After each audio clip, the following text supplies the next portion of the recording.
আমার এই আসামি দুইজনের বিরুদ্ধে যে চার্জ গঠন করা হয়েছে এবং যে চার্জ বাংলায় পড়ে শোনানো হয়েছে তা আমার মেমোরিতে যেটুকু ধারণ করেছি, যেটুকু বুঝেছি সেই অনুসারে বলছি যে আপনি সুজন চন্দ্র এবং আপনি আমির হোসেন গত 16/7/2024 ইংরেজি তারিখে বেলা 2:17 ঘটিকার সময় বেগম রোকেয়া বিশ্ববিদ্যালয়ের 1 নম্বর গেটের সামনে ঢাকা রংপুর রোডের পশ্চিম পার্শ্বে আন্দোলনকারী নিরস্ত্র আবু সাইদকে গুলি করে হত্যা করেছেন। এই গঠিত অভিযোগের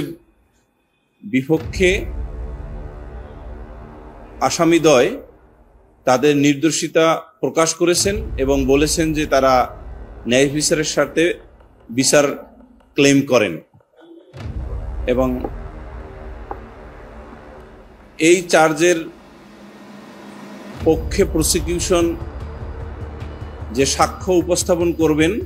আগামী নির্ধারিত 27/8/2025 ইংরেজি তারিখে,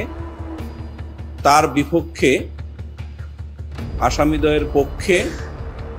জেরার মাধ্যমে ইনশাল্লাহ প্রমাণ করতে চেষ্টা করব দৃঢ়ভাবে যে তাদের গুলিতে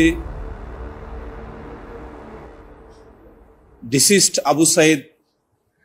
মারা যাননি, বরং প্রসিকিউশন ম্যাটেরিয়ালসে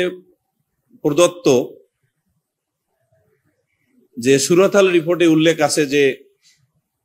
হেড ইনজুরিতে মারা গিয়েছেন, এই বিষয়টি ট্রায়ালে প্রমাণিত হবে বলে বিশ্বাস করি।